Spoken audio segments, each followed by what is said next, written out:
Né en 1898, Lysenko n'est qu'un technicien agricole issu d'une famille paysanne qui a su profiter de l'accession de Staline au pouvoir et se montrer un soviétique modèle grâce à sa science agronomique. Lysenko avait pour la première fois attiré l'attention du ministère en 1929, avec une expérience qui lui apparaissait sensationnelle, la vernalisation. Cette technique consiste à mouiller les semis de céréales d'hiver qui, une fois germés, sont soumis à une période de froid déterminée. Ensuite, semés, ils peuvent donner d'excellentes récoltes au printemps. Le succès de la première expérience sur un demi-hectare attire l'attention du ministère, qui envoie Lysenko diriger l'Institut de génétique d'Odessa. Grâce à la vernalisation, il espère augmenter dans d'énormes proportions la production de céréales du pays, et trouver une solution miracle aux désastres naturels qui touchent les récoltes lors d'hivers rigoureux. Lysenko a mis le pied sur les marches du pouvoir. Son ascension ne fait que commencer.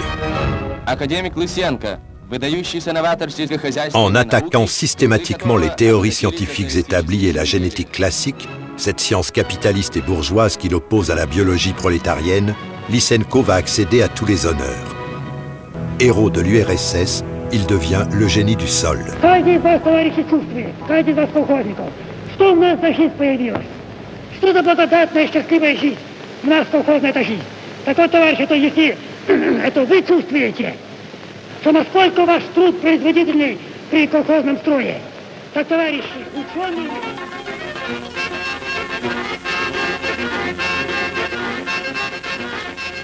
Lysenko, au fait du pouvoir, s'appuie sur les résultats exemplaires de sa ferme modèle.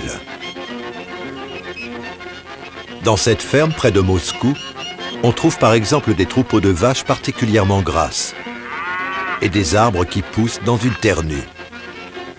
En 1950, Lysenko est au sommet de sa gloire. On lui élève des statues et l'on compose des chansons en son honneur.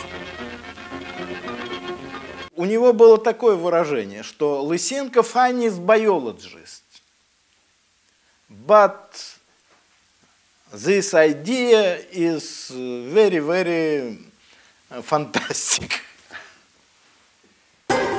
Avec l'arrivée de Khrouchtchev en 1956 et la découverte du rôle de l'ADN, c'est le début de la fin pour Lysenko. Une commission va enquêter sur l'état de la recherche biologique dans le pays et visiter la ferme expérimentale de Lysenko. Cette investigation démontre que les comptes rendus des résultats de la ferme sont totalement faux et truqués. Quant aux vaches si grasses, elles étaient nourries à la mélasse, au chocolat et aux biscuits. Khrouchtchev limogé, Lysenko, en 1965, est démis de ses fonctions de directeur de l'Institut de génétique de l'Académie et se retire dans sa ferme. On déboulonne tranquillement ses statues, on arrête de chanter des hymnes à sa gloire. Lysenko meurt oublié en 1976 à Kiev, laissant un fils qui proclame encore la validité des enseignements paternels.